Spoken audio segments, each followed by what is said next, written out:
Hey, what's up, my units? This is CJ Hoop Talks. This is Shot Clock Talks. I'm a sports analyst.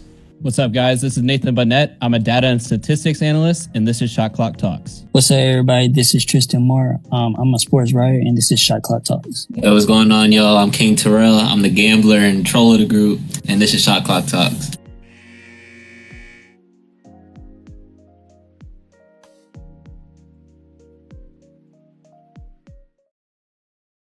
Hey guys, so I wanted to kind of sit down and explain what you're about to watch. So this episode of Nathan Burnett is a little bit different, a little bit of a cheat code because it's like I'm posting two types of content at once, combined into one. So this isn't really a Nathan Burnett episode, but I wanted to put it in the Nathan Burnett episode playlist just to kind of soft launch this project before it goes into its own project. But essentially, me, CJ Hoop Talks, who's a long friend of the channel, and some of his friends got together and we decided on an idea to sort of create another podcast that we're going to do, which will be a lot shorter. And basically, once or twice a week, we're going to get together and we are each going to have a topic. And the idea is that our topic has to be limited to 5 minutes each. So between the four of us, it's going to be about 20 minutes an episode, so a lot shorter. And those episodes will also be condensed and made into YouTube Shorts, Instagram Reels, stuff like that, so that we have a lot more Shorts content for you guys, for those of you that like TikToks, YouTube Shorts, everything like that. Each of us brings a cool, unique personality to the podcast, as you will see. And again, it's a lot shorter content compared to some of the other podcast episodes that I do for my channel. So these will be posted on my channel. CJ, I think, made a separate YouTube channel for it called Shot Clock Talks, the actual name of the project. So it'll have its own official channel, but it'll also be over here on my channel. And again, Shorts will be over on Instagram, on CJ's Instagram, my Instagram, and I think they're making its own Instagram as well. But again, that's just a little explanation as to what this Nathan Burnett episode will be. And I hope you guys enjoy. Let me know what you guys think down in the comments, all that good stuff. I hope you guys enjoy this new little endeavor that we're embarking on. And with all that being said, let's get into it.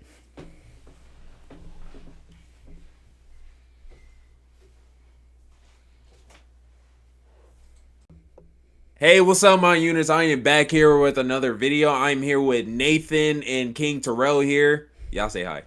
Yo. What's good?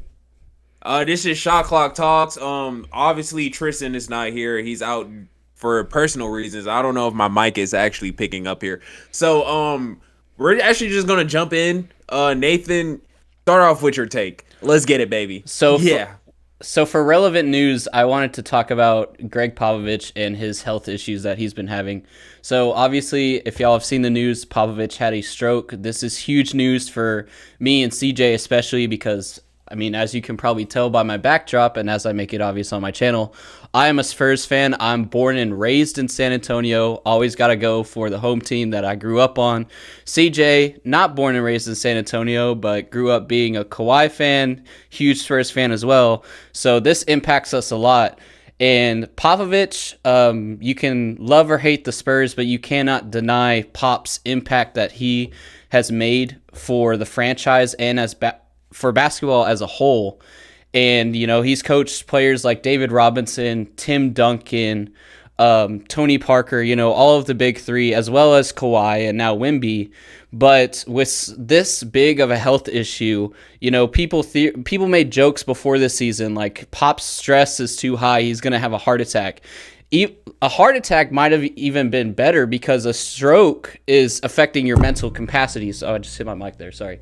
A stroke is affecting your mental capacities and facilities. And so a lot of people, myself included, have theorized that maybe this is marking the end of Popovich's career because if his mental faculties are starting to wane, then he's not going to be able to make coaching decisions. And with all of that, I will leave you all with a question. which is who do you think should take up the mantle, or who would you like to take up the mantle, ignoring who coaches are signed to now, ignoring contracts. If you could theoretically pick anyone out of thin air to coach for the Spurs and take up his legacy, who would it be? I have my pick, but I want to hear from you guys. Cedar, you can go ahead because you already know. Although I can't disrespect Greg Popovich, although I am a Spurs hater, like I said, I just can't. He's done too much in history for basketball for me to be able to like not give him his flowers. But I don't know. I'll let you give your take first as a Spurs fan, respectfully. Very understandable here. So guys, I'm actually liking the new interim head coach who's actually there in absence of Popovich being gone. But honestly, if it would just be fitting, it would just. I know Tim Duncan tried it and he didn't really want to try it anymore. But I would love Tim Duncan to just become a player's coach. He just seemed like a chill guy, fundamental guy. You know, he has more knowledge of the game and aspects of the game that will boost Wemby's level, especially inside the post. I know he's not a post player. Popovich and all of them, they're just like, yo, go shoot some threes. You know, we're going to develop your three-pointer. Then you're going to start going inside. But imagine if Tim Duncan was with him all the time. Those post moves, all the post touch, that soft touch, that would just make Wemby one of the top 5 players of all time already. And Terrell, what you got, man? I'm not the biggest guy when it comes to coach selection and knowing all the coaches, but there's 2 things that I want to note on. Whoever's collective decision it was to make Wemby the shooter that he is right now, he made a good business decision with that. I'm not gonna lie. I was hating on the fact that he wasn't getting no boards. I was hating. Parlay reasons. But ain't nobody stopping that 3-point. That's number 1. Number 2, whoever was the one that said Jeremy Sohan ain't point guard no more, give him a raise. Give him a raise, because I'm sick of Sohan. Get him out of here. Whoever's doing that, and as long as it's no, like, if they could just develop a little more into, like, what they're already developing. If that's CJ, you said that's the interim head coach. Is he the one that's taking that position right now, like when it comes to rotations and stuff? Yeah. For now, but you know, he is looking amazing right now. Like he got them. Wait, we're pretty much even. We're 0.5, right, Nathan? I can look it up right now. Okay. Hey, all I'm saying is if that's him making these decisions, he can give him the wheel. Let him cook for a little bit. Like we're 7 and 8. I really think it's like the front office decisions on those kind of bases, though. I don't know when it comes to like. Wait, the front office for like Wemby like shooting in like rotation? Well, I mean, you know, they all come collectively together just to like have one decision. I wanted to go ahead and give my take for coach. So I'm actually going to disagree with you, CJ. I don't think Tim Duncan would be the best selection just because I don't think that Tim Duncan has that motivation to be coach. Again, like he tried coaching for a little bit, didn't like it, and left. I don't think he has as much heart in it as Popovich has. If I could make a decision on who I could pick out of anybody to be coach, I think right now it would be Mike Brown. There are numerous NBA coaches that have worked under Popovich. I put it in a video at one point, but I don't have the stat off the top of my head right now. But I think it was something like 22 out of the 30 teams right now have a coach that worked with Popovich at one point. So that shows his impact that he has on coaching. But Mike Brown, I think, is one of the coaches that is best leading by Popovich's example right now. He talks highly of De'Aaron Fox the same way that Tim Duncan did, that Pop did with Tim Duncan. He makes references to that a lot, saying that he saw that Tim Duncan allowed himself to be coached by Pop rather than having a big ego, and he talks highly of De'Aaron Fox, saying that De'Aaron Fox is a leader that takes in the criticism, takes in the feedback, and allows himself to be coached, and that allows his leadership, that leadership allows the other people on the team to be coached rather than having the idea that they're too good to be coached, you know, they're better than that. De'Aaron Fox allows the rest of the team to be coached and take in Mike Brown's coaching.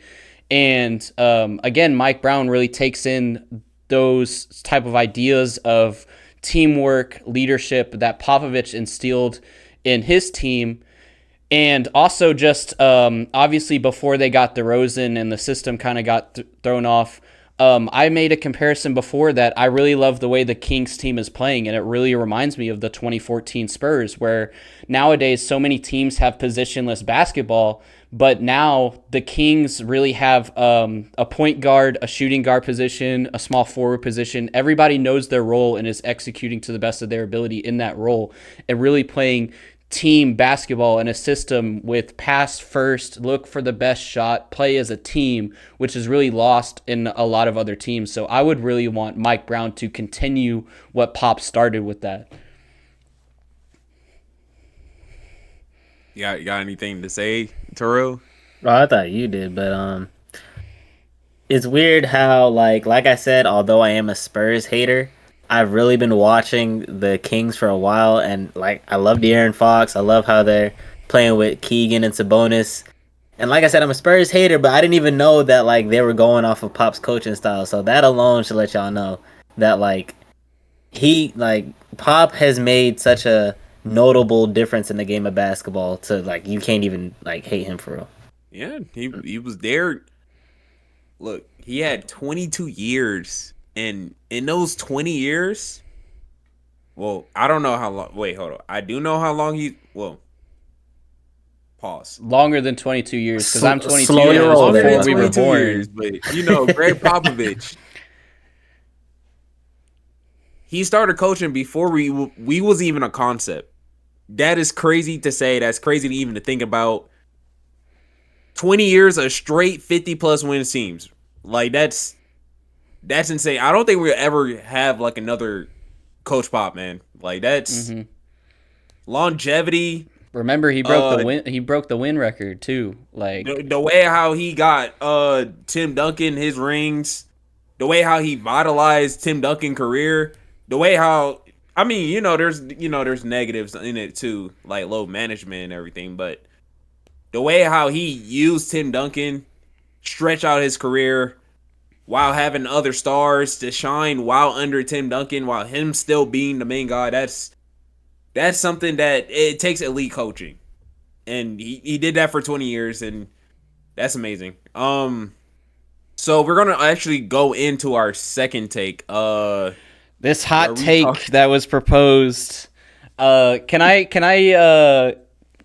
want to introduce the topic because I actually did a poll of this for my community. So we had a debate a little bit off camera, and we wanted to save it for on camera. So I did a poll on my on my YouTube channel saying, "Do you believe Wilt scored 100 points?" It got 87 votes.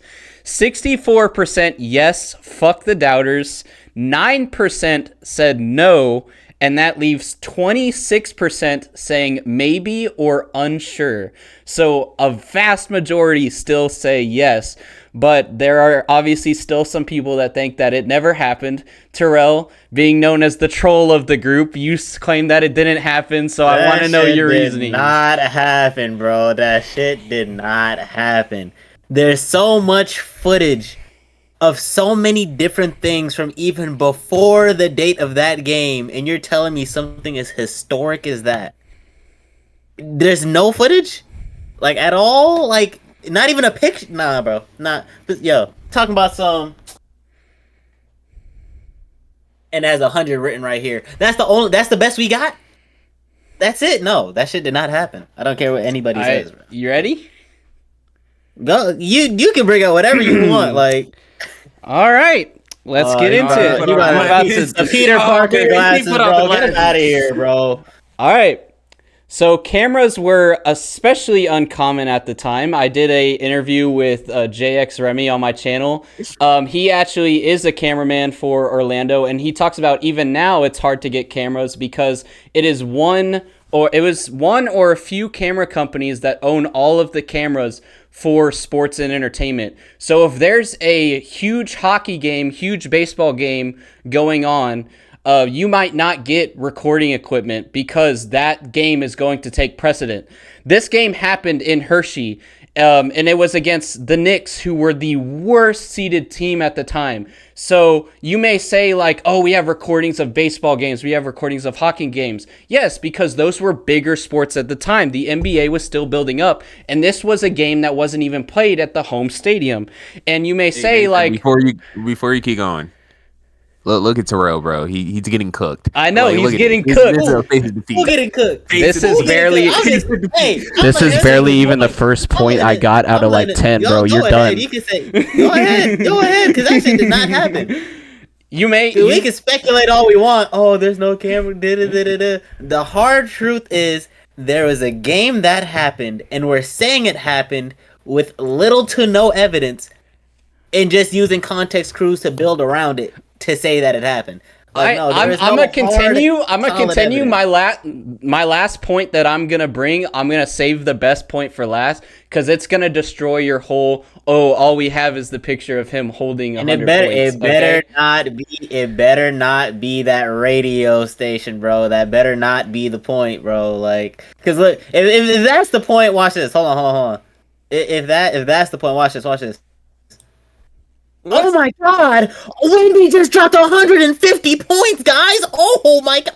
Yo, he just dunked on Michael Jordan from the locker room! You're telling me that's what we got to go off of, bro? Like, I'm not... Michael Jordan wasn't born yet. I said Wemby. He was claiming the same thing can be done today with like Wemby. Literally. Yeah. Alright, but let's keep going. So again, you may say we have recordings of baseball games, we have recordings of hockey games, things like that, but that's because those sports were much larger at the time, and they weren't going to have a camera go to a Hershey game, and of course that leads to speculation, and you may have the rebuttal of like, oh, well, why did they play the game in Hershey then? That was all part of the plan and everything like that.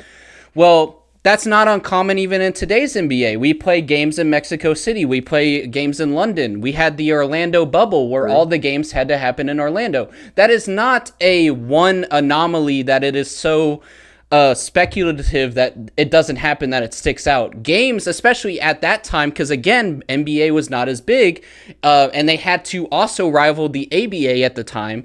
They had to expand the audience. They had to go out and reach people in different arenas. The Spurs that we were just talking about play games in Austin in order to try and get an audience there and promote their G League teams. It is a common practice even in today's NBA to play games that outside the team stadium.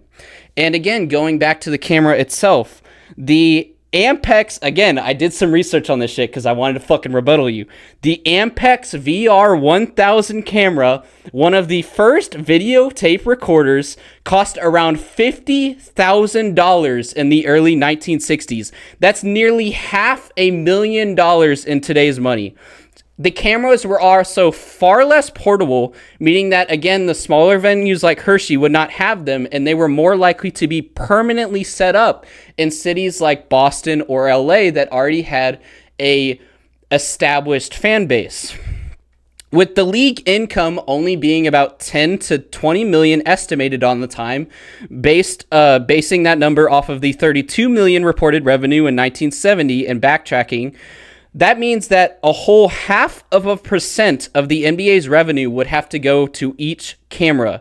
If you were to put a camera in every single stadium, that obviously would add up the percentage as well. And that's not even including paying for the people to handle the camera, the technical crew members, the broadcasting rights, and things like that.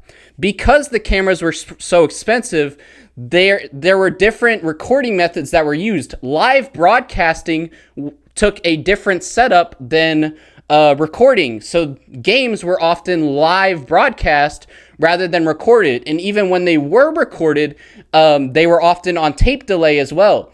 I did a whole video on that where it wasn't until the Larry Bird and Magic Johnson era that the NBA Finals, the biggest games of the NBA, were showed live on television.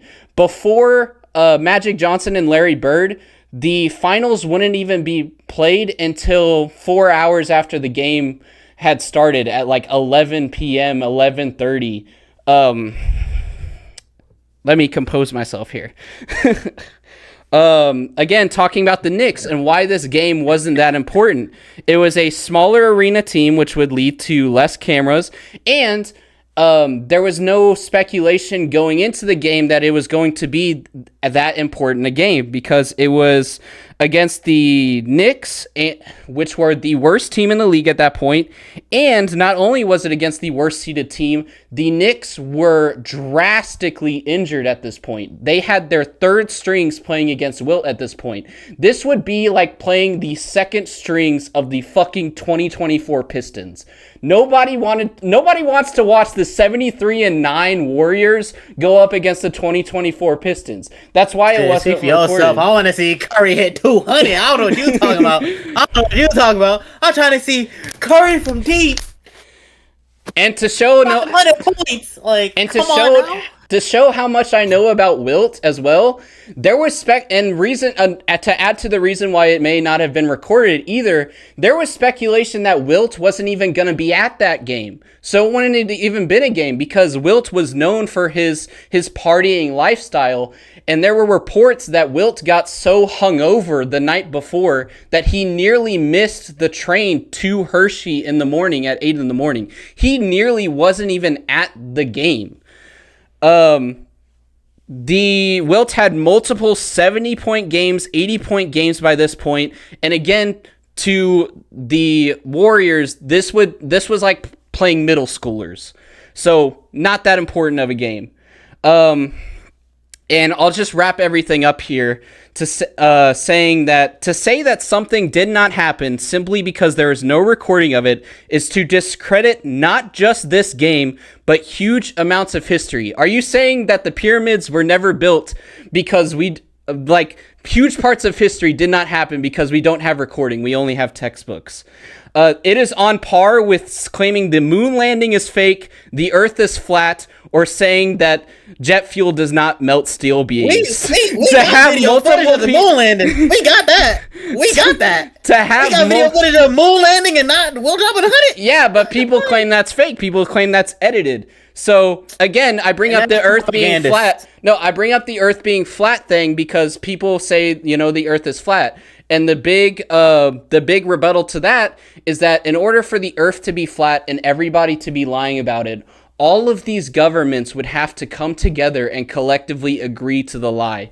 And it is the same thing with Wilt's 100-point game. You are saying that thousands of eyewitnesses, all of the Knicks players, which were reportedly embarrassed and frustrated with him scoring 100, all the Knicks GMs, all the Knicks executives, all the Warriors executives, every single person in the NBA, all the scorekeepers, everything, all the people that are in charge of record keeping, everybody that was in the stands as a normal fan, everybody that listened to that radio broadcast you say is fake, all of the Knicks players that were scored against, all collectively had to agree to this lie and persist it for years. And not one person who was at the game, played against Wilt, any of that came out and said, no, it didn't really happen.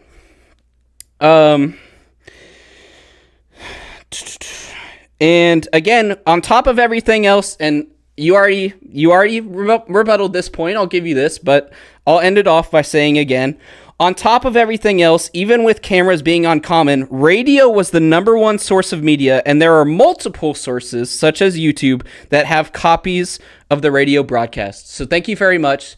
Thank you for coming to my TED Talk, and you're cooked, buddy. Cooked, I have one rebuttal. I've been waiting for this entire time. Basically, you're saying that going to games with cameras, right, was uncommon because of how, one, expensive, and two, how big they were, basically, correct? A portable handheld, because I have a feeling I know where you're going with this, and I have a whole TikTok about this Wilt 100-point thing issue, and I talked about that specifically. A handheld camera, if you're going to say that, a fan could have been in the stands and tried to get it. That's not at all my point. A handheld camera was not available until 1972. 3 years, I think, yeah, because didn't he do it in 1969?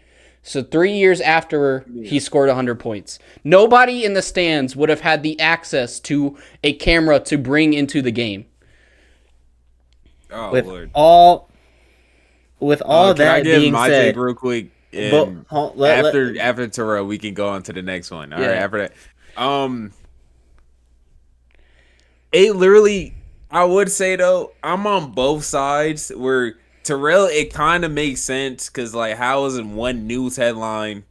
That's the only thing. But like when you put it in that sense and you just have every like all the knowledge and everything, it kind of makes sense why nobody really kind of took a picture or anything. But like, bro, there was a Sorry. scores keeper who came out. I don't know. I don't know. I'm very vague on this, but he was like, yeah, he's seen it with his own eyes, seeing Wilt score 100. But Terrell, what you about to say, man? hyperbole, bro. The Knicks were fouling. Wilt even came out and said that he only scored 100 because, again, this was third string worst team in the league. He could have been hungover and drunk. He may have not even remembered. No, he came out. Shit, I probably had 100. No, he came out and said that he only scored 100 because they knew he was bad at free throws, and so they consistently fouled him to get him to the free throw line. He said if they, quote, let him play normally and just let him score, he could have had over 130. I'm not buying that, bro. CJ, I have the clip, right? Go ahead and plug this in right now. They have, Okay. If it was so hard to get cameras, this, that, and the third, so, like, spontaneously into games like this, there is literal game footage of Bill Russell and fucking Wilt fighting. So you're telling me they can get that spontaneously, but not the one game in history that has changed the dynamics of basketball that not a singular player ever can. That's Bill versus Wilt. That's gonna be the largest game of the season. The fuck you It mean? don't matter what it is. It don't. Yes, it does. It so obviously does. I said it's Wilt versus the worst team in the league, and you're comparing that to Wilt versus Bill Russell, my guy. Absolutely, yes, yes. Oh my god! There's no shot you just compared. That's an additional point. That's an additional point that there is access to cameras back then. It doesn't matter. You're telling me out of an entire stadium, not a singular person had the money for a camera. I understand how expensive. I'm not saying everybody's walking around with a camera, but think about it. Let's say you're going to a stadium right now, right? Packed. Let's say you're at fucking Cowboy Stadium or some shit, right? Mm-hmm. And you see a UFO in the fucking sky back then, right? You're telling me the odds of that many thousands of seats, that many people, not one person had a camera. That's like, well, not today because cameras is more common, but like the actual statistical odds of there being that many people there to witness this and not a singular person had the money. Like, you're comparing, like, not one, and I'm just saying, like, I can tell you a tree fell outside of my house right now and I have no evidence, and you're gonna say, well, he said it, and he's like, there's nobody discrediting it, so it probably happened. That is how lies are so easily able to sift through things and be altered in history. Like, just because somebody said it happened does not mean it happened. Right. There's no evidence proving that it happened. I got 3 rebuttals, and then we can end this topic, CJ. I'll get the last word in with my 3 rebuttals. Okay. Okay. You're comparing the opportunity to a camera of Wilt and the third string worst team to Bill Russell versus Wilt. As I said earlier, the Celtics already had the reputation to have cameras there. It's obvious that Bill Russell is going to have cameras in the stadium, but Wilt playing against the worst team in the league is far less likely. You literally came out and said your words, those are comparable. They are not. Okay? In that same sense of making things comparable, you are comparing a 1960s decade arena in a city that is not even a full NBA city at that point. This was in Hershey with a capacity probably somewhere between 5 and 15,000 to a 2024 Cowboys arena that has I don't know the number, probably 40,000 or more seats. So again, that incomparable. For your last point, which is again probably the main point that people make, oh, they simply said it happened, so it had to happen. The comparison that you made was you can say that a tree fell outside of your house, right? And nobody is discrediting you, and you're just saying the tree fell, so it had to have fall. That is you saying that it fell. Now imagine that everybody in your neighborhood, everybody in your zip code, everybody in your town said that that tree fell. Adds more credibility to it, right? Again, my point earlier was it's similar to the earth is flat, where everybody would have to come together and agree to this lie. All the Knicks fans, all of the people in the stands, all of the scorekeepers, all the Knicks executives in front office, all the Warriors front office, and not just the Warriors and the Knicks, everybody who's in a huge position in the NBA, like the commissioner, again, the scores keepers, all of these people in the NBA had to come together and agree to this lie. And yet, not one person came out and said it was fake. Hey man, all I'm saying is it's not CJ, the first. It's not make the first poll. time. That's all I gotta say. Make the poll. It's not the first time. That's how Vegas is a thing.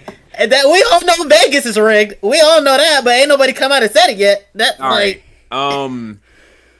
So this is actually going to be our last point here. We're going to talk about the NBA viewership. If you don't know, NBA viewership has been declining, especially over these years. LeBron, Curry, KD, they are very close to retiring. The new guys are coming in, and they just don't have that aura like how Kobe, even LeBron, right? LeBron, all those other guys, they made the league. And it's kind of seeming like nobody really want to watch the league anymore. So, actually, I'm going to ask out for y'all takes, then I'm going to give my take on it first. I'm actually going to start with Terrell first this time. Terrell, go ahead. Hashtag Stream East, hashtag meth streams, hashtag Sports Surge, bro. Ain't nobody buying 17 and a half fucking streaming services just to watch a game and a half. Like, what do I look like paying $15 for Hulu or like TNT or something just for me to watch Portland Trailblazers versus the Hornets? Get out of here, bro. I'm not doing all that. I'm not. Bro, there's professional players that's using like streaming services because nobody's doing all that. Like, they're making it too complex for no reason. Mm-hmm. Like, all right, if Terrell's done, I can go ahead and go. So, again, pretty much the same exact point as Terrell. There has been so many people that have spoken out about it. I sent something in the chat before that Gilbert Arenas even came out and spoke out about this because, he's a retired player. He doesn't have to worry about getting fined or anything. And he straight up said that, like, nobody's going to fucking buy all those streaming services. All the games are on different fucking platforms. And I saw a comment I think it was on that post about Gilbert Arenas where he said, somebody commented, "It's facts. Why am I in Dallas and I can't watch a Mavericks game?"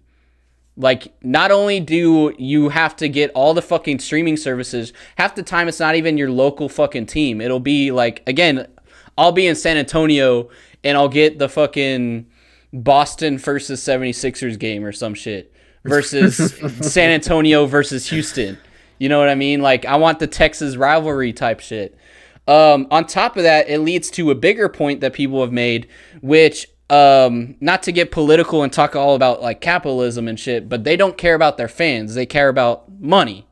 Because that point has been made with the whole NBA on TNT shit, where they weren't willing to bring back NBA on TNT. Fuck that T, sis. On top of that, there's also a whole separate point, which we can get into probably in another episode, but people just hate the officiating and the refs. People don't want to see a game that just feels like it's rigged. There was literally a clip that was on TikTok, and I'm surprised there hasn't been a whole news story about it, or it hasn't gone viral, where I think it was a Knicks player. I think it was Josh Hart, I believe, but I could be wrong. Josh Hart went down on a basket, and he was like smack talking the ref and stuff. And the ref, you can literally hear in the mic, the ref says, "Okay, that's a foul on you." And I'm not talking about a tech. I'm not talking about a tech for smack talking the ref. No. They called an actual like shooting foul on Josh Hart because he smack talked the ref. That's Wasn't that- literal proof right there that they're fucking fixing the games based on how much they don't like the players. My bad, but I think that was Buddy Hield that happened to. Yeah, it might have been Buddy Hield with that the was Buddy Warriors, Hield. actually. Yeah. Again, I could have, like I said, I could have had the player wrong, but yeah, I think it was Buddy Hield where, like, the fucking Buddy Hield was, like, smack talking the ref, and they were like, yeah, that's a foul now. And it wasn't a tech. It was, like, an actual, like, fucking free throw, like, what's it It's too called? much ref Yeah. bias. Too Yeah. much ref bias. There was, I made a fucking tweet a while back where there was somebody reffing the Celtics finals, not the most recent one. So what was the other one? The versus the Warriors, I think, where they were reffing the Celtics versus Warriors finals. Obviously, the Warriors ended up winning anyway, but a tweet went viral later of his wife and kids fucking repping Celtics gear and like all this shit and like saying how much they love Boston and the Celtics, and he's reffing the game. It's like, do they not fucking do background checks and shit? Like, what is going on? It's just blatant bias. Yeah. See, go ahead. Oh, wait, Tori, what you was about to say? I was gonna say, can you imagine spending $100 a month on so many different streaming services just to watch out of all these games? Imagine like 16 games in a day. You're watching 6-7 teams get screwed over by bad ref calls, like close games. Literally, what happened to Julius Randle? What happened against the Bucks on that foul against LaMelo? Like, imagine spending $100 a month just to watch skewed games. And imagine if it's your team at that. Like, nobody wants to do that, like, at all. Okay. Like, there's no benefit. Ooh, Nathan, you stealing my points, man. You Money gotta over let everything. me have something, man. You have to. Nah, have to let me CJ, have you don't get no points. Yeah, you gotta fight for these I points, right? was to it first. We on the same page. I'm a good analyst. Okay. If y'all know me, is CJ Who Talks. I always have been having a problem with these refs and officiating and how everything is going out. There are so many clips. There is actually so many. There was actually 3 game winners where it shouldn't even have counted. They was all traveling out of bounds, all in the same week. These refs, they get coddled too much, very too much. Where the NBA is actually like extending their help to them. I will dab on that too, probably on our own personal video, but we're running out of time here. What I was the people, the people they bring back into the NBA, like Miles Bridges, for example. We all seen that video. We all seen that girl. We all see what the kid was saying. Then you got, Kevin Porter Jr. and all these other dudes. They're out here being a menace. I mean, I won't say a menace for like all the time, but the menace for that moment. But still, there was no real disciplinary action, and they hold the same levels where a person like LaMelo or somebody, they what I'm saying, like they just have the same levels where it shouldn't be like that. Because if you telling me Miles Bridges, he did what he did, he didn't even serve, like, what did he serve any jail time for real? I don't think so, nah. I think he just paid money and then. Yeah, he just paid. That's what you do when you're rich, bro. But imagine you're like a real person, you're reading this, you don't want to support that. You don't want to support anything. Then what you said about it being on different platforms. That is so real. I'm watching a game. I'm like, damn, why can't I watch a Hawks game? I'm in Atlanta. I live in Georgia. You think that would be on like the basic cable and all that, but no, they're greedy. You know what I'm saying? They know not everybody can afford it. Real talk, every guy I know, cause I live near the hood, or I just know like hood people, they be like, the NBA, they don't even got hood people in there no more. And so they're not even relatable. You know what I'm saying? People out there need to bring back the Allen Iversons and shit. Just to make the league. I mean, wait, what you say, bro? We got my boy Anthony Edwards in there. What you mean? That's real Atlanta boy. What you mean? I'm saying, like, we got what Ja wants to be. You know what I'm saying? Like, that's what I'm saying though. Like back then, it used to be relatable. But you're bringing all these. All right, not trying to. This is gonna sound very racist, and I don't mean this the meanest way. Shit. But Go ahead, CJ. you're bringing in. All right, let me reword this. You bringing in 'Cause I Jokic and I white don't people, mean or what anything. you I actually finna gonna say? cut that off. All right, I'm gonna cut that out. Bringing a goddamn.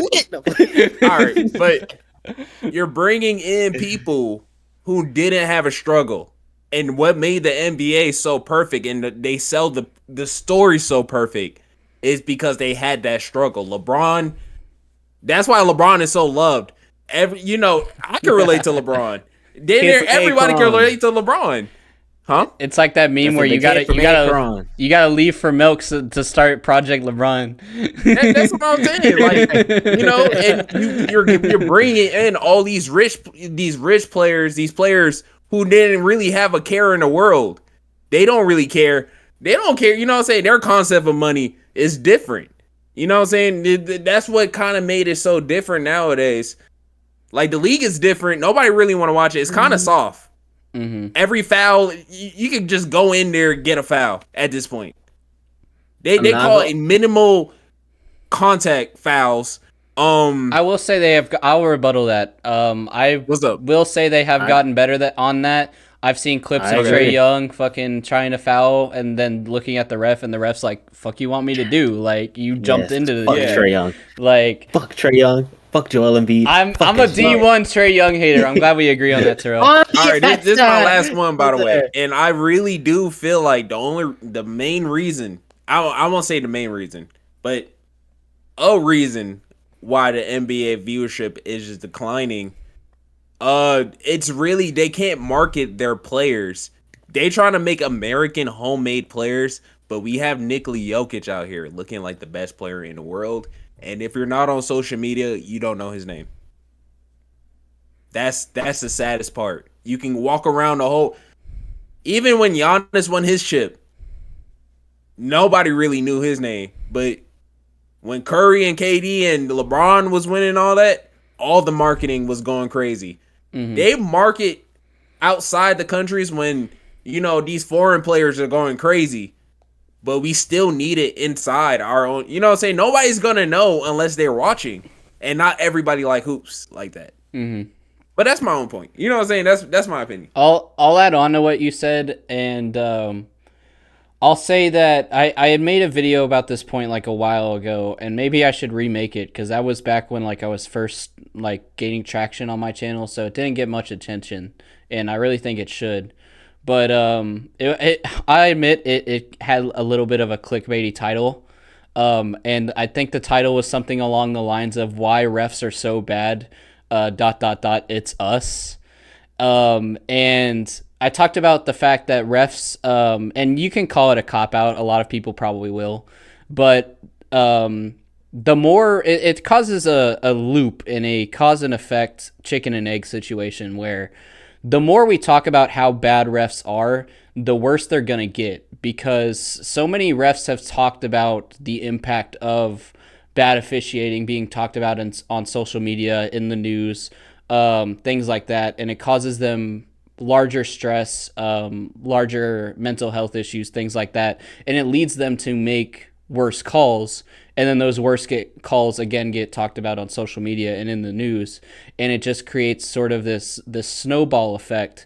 And so my call to action is, as much as it's as hard as it's going to be, and as bad as it sounds to say, and again, as hard as I know it's going to be, I think part of it starts with us as fans. We need to simply take a step back, let the refs do what they're going to do. Stop criticizing every single thing they do, and I think it will actually start to slightly get better. And then with the whole streaming services thing, we're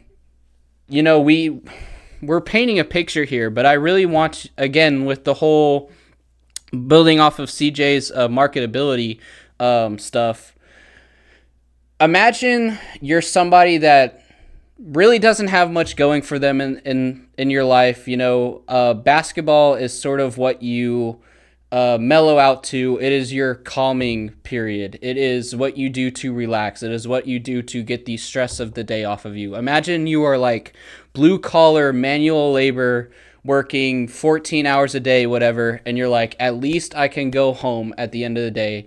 I can settle down, maybe even the cliche of having a beer if you're up to it. I can sit down, have a beer, relax, watch my team play basketball. Win or loss, at least I got to sit on the couch for an hour and watch people put some balls in some hoops, chill out.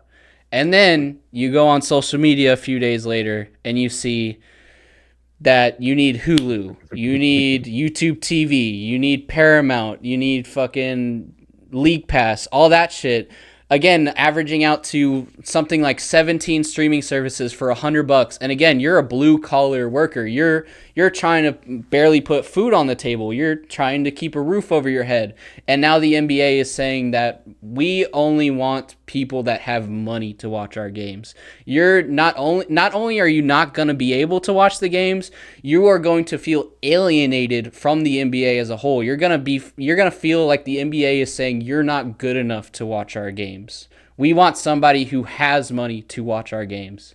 And I'll just go ahead and end it on that pathos, logos, and ethos. And I think that's it for me. Terrell, you got anything else to say? Yeah, really quick, I got 3 points. One, just to comment on that, NBA really said no brokies allowed. We need at least $100 a month. You put it in a less sophisticated way than me, but yeah. $100 around here.